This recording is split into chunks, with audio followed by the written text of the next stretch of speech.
एक समय था जब भारत और चीन एक दूसरे के बड़े प्रतिद्वंदी हुआ करते थे। सीमा पर हमेशा विवाद रहता था। डोकलाम हो या गलवान घाटी, दोनों देशों के बीच तनाव की खबरें अक्सर सुर्खियों में रहती थीं। दोनों देशों की सेनाएं एक दूसरे के सामने खड़ी हुआ करती थी और विश्वास की कमी साफ दिखाई देती थी, खासतौर से चीन की तरफ से। लेकिन समय बदलता है और अब हालात कुछ और हैं। जब से अमेरिका ने भारत के साथ धोखा किया है, तब से भारत और चीन के रिश्तों में एक नया मोड़ आया है। दोनों देश अब एक नए दौर की शुरुआत करने जा रहे हैं। लेकिन सवाल ये है कि क्या चीन पर भरोसा करना ठीक है? आइए इस पर विचार करने से पहले चीन के बारे में विस्तार से जानते हैं। इतिहास में चीन ने कई बार भारत के साथ सीमा विवाद बढ़ाए हैं और उसकी विस्तारवादी नीतियां भी पूरी दुनिया जानती है। लेकिन आज के समय में वैश्विक स्थिति बदल रही है। अमेरिका की नीतियां और उसका भारत के प्रति रवैया बदलने से भारत को नए सहयोगियों की जरूरत है। चीन के साथ आर्थिक और रणनीतिक साझेदारी भारत के लिए फायदेमंद हो सकती है, खासकर तब जब दोनों देश मिलकर ब्रिक्स और शंघाई सहयोग संगठन जैसे मंचों पर साथ काम कर रहे हों। हालांकि सावधानी बरतना जरूरी होगी। चीन का इतिहास रहा है, वो अपने हितों को पहले देखता है। इसीलिए भारत को चीन के साथ रिश्ते मजबूत करते समय अपनी सुरक्षा, अपनी रक्षा और आर्थिक हितों को प्राथमिकता देनी होगी। दोनों देशों के बीच विश्वास बढ़ाने के लिए पारदर्शी बातचीत और मजबूत समझौते जरूरी हैं। अगर भारत सतर्क रहते हुए अपनी शर्तों के साथ आगे बढ़े, तो ये रिश्ता भारत के लिए फायदेमंद साबित होगा। लेकिन पूरी तरह से चीन पर भरोसा करना शायद जल्दबाजी ना हो। आइए अब चीन के भूगोल, वहाँ के लोगों, संस्कृति और इतिहास के साथ साथ वहाँ के कुछ सुंदर स्थानों के बारे में भी जानते हैं। चीन, जिसे आधिकारिक तौर पर पीपल्स रिपब्लिक ऑफ चाइना कहा जाता है, ये पूर्वी एशिया में मौजूद है। ये दुनिया का तीसरा सबसे बड़ा देश है अगर क्षेत्रफल के हिसाब से देखें तो। इसके उत्तर में मंगोलिया और रूस है, पश्चिम में भारत, नेपाल, भूटान, अफगानिस्तान और मध्य एशियाई देश, दक्षिण में म्यांमार, लाओस, वियतनाम और दक्षिण चीन सागर है, जबकि पूर्व में जापान, कोरिया जैसे देश हैं। इसका तट पूर्व में पीले सागर और दक्षिण में चीन के सागर से मिलता है। चीन की जनसंख्या 140 करोड़ है, जो इसे दुनिया का सबसे अधिक आबादी वाला देश बनाता है। हालांकि भारत ने हाल के वर्षों में इस मामले में चीन को पीछे छोड़ दिया है। फिर भी इतनी बड़ी जनसंख्या के साथ चीन का सामाजिक और आर्थिक ढांचा मजबूत हुआ है। शहरीकरण के कारण बीजिंग, शंघाई और ग्वांगजोंग जैसे शहरों में लाखों लोग रहते हैं। चीन में कोई एक आधिकारिक धर्म नहीं है, क्योंकि ये एक कम्युनिस्ट देश है जहां धर्म को सरकार नियंत्रित करती है। फिर भी बौद्ध धर्म, ताओवाद और कम्युनिस्टवाद वहां की संस्कृति में गहरी जड़ें बसाए हुए है। इसके अलावा कुछ लोग इस्लाम, ईसाई और अन्य धर्मों को भी मानते हैं, लेकिन सबसे ज्यादा लोग या तो बौद्ध धर्म या फिर ताओवाद को मानते हैं, या फिर वो नास्तिक हैं। एक अनुमान के मुताबिक यहाँ के 50% से ज्यादा लोग पारंपरिक चीनी दर्शन या बौद्ध धर्म से प्रभावित हैं। ये देश 96 लाख स्क्वायर किलोमीटर के एरिया में फैला हुआ है। क्षेत्रफल के हिसाब से ये दुनिया का तीसरा सबसे बड़ा देश है, रूस और कनाडा के बाद। हालांकि अगर हम अंटार्कटिका को छोड़ दें तो ये दूसरा सबसे बड़ा देश बन जाएगा।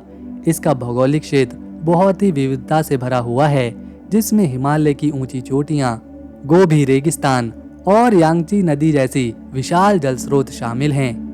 चीन की राजधानी है बीजिंग। ये न केवल देश का राजनीतिक केंद्र है, बल्कि सांस्कृतिक और ऐतिहासिक रूप से भी महत्वपूर्ण है। बीजिंग में तियानमेन स्क्वायर, फॉरबिडन सिटी और ग्रेट वॉल ऑफ चाइना का एक हिस्सा यहाँ के प्रमुख स्थान हैं। ये शहर चीन की सरकार और कम्युनिस्ट पार्टी का मुख्यालय भी है। चीन में चलने वाली करेंसी को युआन कहते हैं, जिसे रेनमिनबी भी कहा जाता है। अंतर्राष्ट्रीय व्यापार में इसे CNY के रूप में जाना जाता है। युआन को कुछ इस तरह से लिखते हैं। ये मुद्रा दुनिया भर में महत्वपूर्ण है और हाल के वर्षों में इसे वैश्विक व्यापार में और मजबूती मिली है। चीन ने पिछले कुछ दशकों में स्वच्छता और पर्यावरण के प्रति बहुत ध्यान दिया है। पहले चीन दुनिया का सबसे बड़ा कचरा आयातक देश था। वह पश्चिमी देशों से प्लास्टिक, कागज और अन्य कचरों को खरीदता था ताकि उसे रिसाइकिल करके ऊर्जा, बिजली या फिर दूसरे उत्पादों में बदला जा सके। लेकिन साल 2018 में नेशनल स्वॉर्ड नीति लागू की, जिसके तहत उसने ज्यादातर कचरे के आयात पर रोक लगा दी। इसका कारण था कि विदेशी कचरों में कई बार खतरनाक पदार्थ होते थे जो पर्यावरण को नुकसान पहुंचाते थे। अब चीन अपनी रिसाइकलिंग प्रक्रिया को और बेहतर कर रहा है। ये अपने देश में उत्पन्न होने वाले कचरे को रिसाइकलिंग करने पर ध्यान दे रहा है। इसके लिए आधुनिक तकनीकों का इस्तेमाल हो रहा है, जैसे कि वेस्ट टू एनर्जी संयंत्र, जहां कचरे को जलाकर बिजली बनाई जाती है। बीजिंग और शंघाई जैसे शहरों में कचरा प्रबंधन के लिए सख्त नियम और कानून हैं, जैसे कचरे को अलग अलग करना, गीला, सूखा और खतरनाक कचरा। चीन का लक्ष्य है कि वो साल 2035 तक अपने सभी शहरों में कचरा प्रबंधन को पूरी तरह से व्यवस्थित कर लेगा। चीन की अर्थव्यवस्था दुनिया की दूसरी सबसे बड़ी अर्थव्यवस्था है, जो अमेरिका के बाद आती है। इसकी जीडीपी 18 ट्रिलियन अमेरिकी डॉलर है। चीन ने टेक्नोलॉजी, मैन्युफैक्चरिंग और इंफ्रास्ट्रक्चर में जबरदस्त प्रगति की है। वो 5G तकनीक, आर्टिफिशियल इंटेलिजेंस और रिन्यूएबल एनर्जी में दुनिया का अग्रणी देश बन गया है।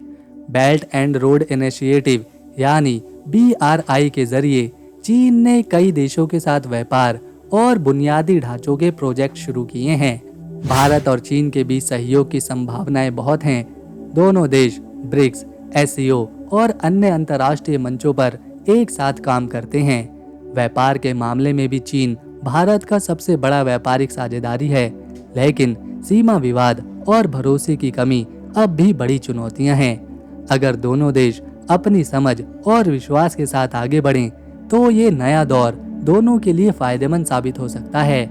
चीन ने पर्यावरण संरक्षण के लिए कई कदम उठाए हुए हैं। वो रिन्यूएबल एनर्जी में दुनिया का सबसे बड़ा निवेशक है। सौर ऊर्जा, पवन ऊर्जा और हाइड्रो पावर में उसने बड़े बड़े प्रोजेक्ट शुरू किए हैं। इसके अलावा चीन ने कार्बन न्यूट्रलिटी का लक्ष्य रखा है, जिसके तहत वो साल 2060 तक कार्बन उत्सर्जन को बिल्कुल शून्य कर देगा। चीन की संस्कृति हजारों साल पुरानी है और दुनिया की सबसे प्राचीन सभ्यताओं में से एक भी है। इसमें परिवार का मजबूत बंधन, बड़ों का सम्मान और संघर्ष की बजाय सद्भाव पर जोर दिया जाता है। कम्युनिस्टवाद का प्रभाव गहरा है, जो सद्भाव, परोपकार, धार्मिकता, शिष्टाचार, बुद्धि और ईमानदारी जैसे मूल्य को सिखाता है।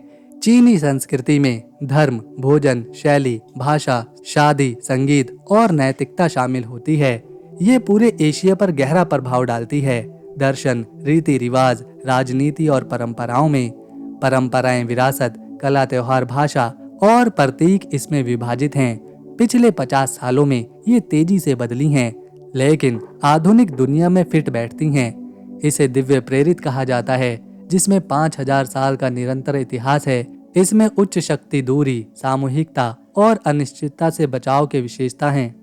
यहाँ त्योहारों में जैसे Chinese new year, dragon boat festive, यहाँ का खाना जैसे डिमसम, नूडल और कला जैसे कैलीग्राफी, सिल्क पेंटिंग बहुत ही खास है। चीन के आधुनिक शहर तेजी से विकसित हो रहे हैं। साल 2025 में स्मार्ट सिटी और मेगा प्रोजेक्ट के साथ शंघाई सबसे बड़ा शहर है। यहाँ 2.5 करोड़ से ज्यादा जनसंख्या रहती है। बीजिंग राजधानी है, जहाँ 2 करोड़ 10 लाख लोग अपनी जिंदगी बिता रहे हैं। विरासत और नवचार के ये नए मिश्रण के शहर हैं। चोंगजिंग, तियानजिंग, ग्वांजू, शेंजन और चेंगदू में 1 करोड़ से ज्यादा आबादी रहती है। शेंजन स्मार्ट सिटी है, टेक हब है। साल 2025 में मेगा प्रोजेक्ट्स अमेरिका को चकित कर रहे हैं। कुल 707 शहर हैं, जिसमें 4 नगर पालिकाएं, 293 प्रीफेक्चर लेवल। शंघाई जीडीपी में सबसे अमीर है, फिर बीजिंग आता है, उसके बाद शेंजन। चीन की टूरिज्म इंडस्ट्री लगातार तरक्की करती जा रही है। साल 2025 में चीन की टूरिज्म इंडस्ट्री अपने रिकॉर्ड पर है। अर्थव्यवस्था में 13.7 ट्रिलियन युआन का योगदान दिया है। घरेलू यात्राएं 3.3 अरब हुई, जिसमें 20% बढ़ोतरी हुई। आउटबाउंड ट्रैवल में 100 मिलियन यात्री 1 ट्रिलियन युआन से ज्यादा के बाजार को चलाते हैं। चीन लगातार दुनिया के सबसे बड़े देशों को अपने विकास और तरक्की से टक्कर दे रहा है। ऐसे में अगर भारत का साथ चीन के साथ होगा और चीन भारत के साथ होगा, लेकिन सवाल वही है विश्वास और ईमानदारी से, तो ये रिश्ता पूरी दुनिया को हिला सकता है। क्योंकि भारत और चीन दुनिया के सबसे बड़े देशों की सबसे बड़ी आबादी रखने वाले देश हैं और यहाँ की युवा शक्ति पूरी दुनिया में जानी जाती है। तो दोस्तों, अगर आपको हमारी वीडियो, इन्फॉर्मेशन और मेहनत पसंद आई तो इसे एक लाइक दें, शेयर करें और चैनल को सब्सक्राइब कर बेल आइकन ज़रूर दबाएं ताकि आने वाली वीडियो मिस न हो। हम मिलेंगे नेक्स्ट वीडियो में, तब तक के लिए नमस्कार, अपना ख्याल रखें।